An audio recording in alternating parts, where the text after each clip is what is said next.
Thank you for joining Wars of the Rosies as we continue with part 28 of The Beginning of Masonry by Frank C. Higgins. Our three Grand Masters. It is quite possible for the hero of a popular legend to be as once real and unreal. The real character will be or has been the indistinct historical personage about whom, when sober sense is allowed to assert itself over sentimental enthusiasm, we must admit we know little or nothing based upon profane history or archaeological remains. On the other hand, the poetry and song of an inspirational race have often wrapped their national aspirations about some chance-indicated figure and produced a demigod. Our three ancient operative Grand Masters are representative of both these two classes in an eminent degree. Of our historical proportions, we are poorly informed, but of their undying fame there is ample guarantee.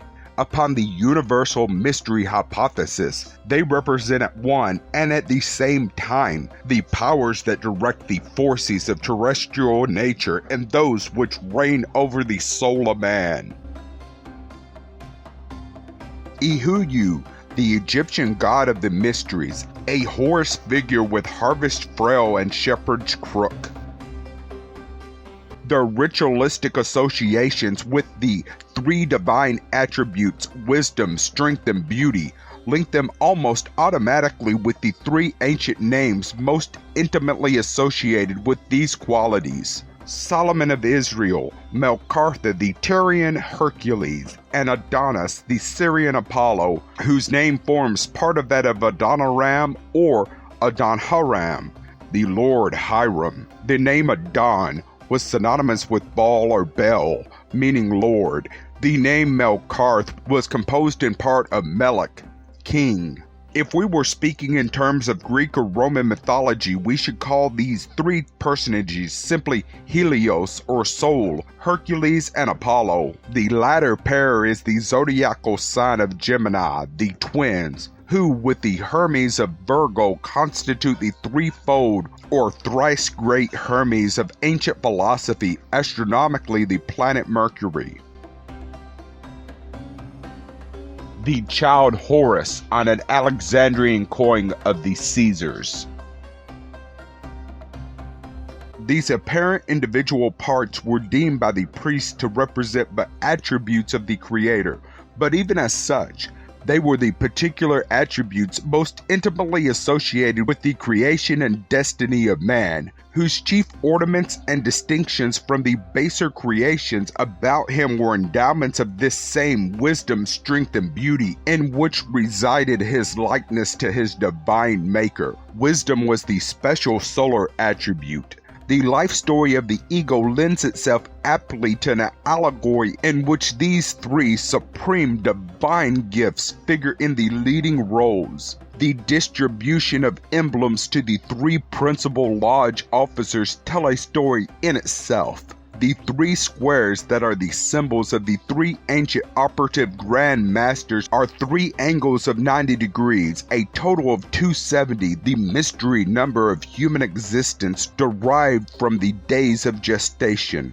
The square alone is the symbol of creative wisdom, the plumb of the upright stature of the living man, and the level, the recumbent posture of death, closely assimilating the three stations with the original Aryan symbolism of Brahma the creator, Vishnu the preserver, and Shiva the transformer. It is significant that of these three qualities, beauty should be singled out as the eternally perishing and eternally reviving quality of the manifested universe. The modern scientist tells us that all matter consists of vortices of positive and negative electrons revolving round each other with incredible speed, the emanations of the infinite mind arranging themselves into harmonious forms determined by the same infinite mind. Here is the analogy in a nutshell. The determining wisdom is always there.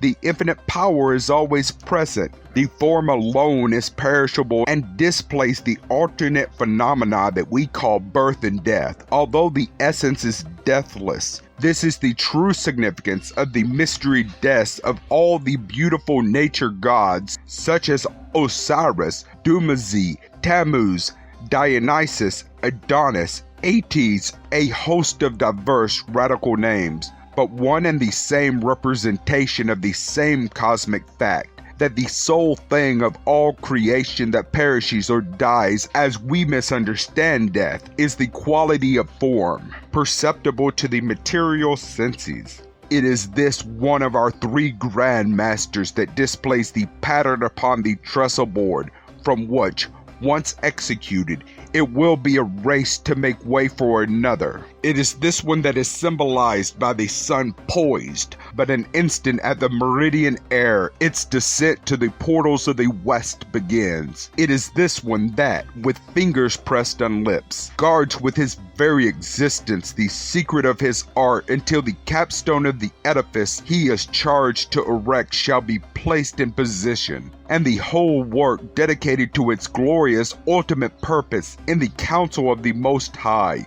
Truly, at the approach of winter storms and icy blast, the trestleboard of nature's temple is void of directions for the workman, and the plans of divine wisdom and power inoperative in the absence of the manifesting syllable of the creative word. There is but one substitute in the ordering of matter from chaos to form. For the handiwork of the great architect himself, and the secret lies in the triple square of the supreme three, man.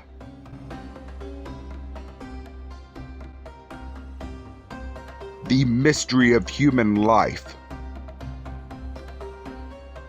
Thank you for watching, and please don't forget to share, like, subscribe, and comment. And if you can, please consider donating to Wars of the Rosies. Links to PayPal and Patreon are in the description. Thank you so very much.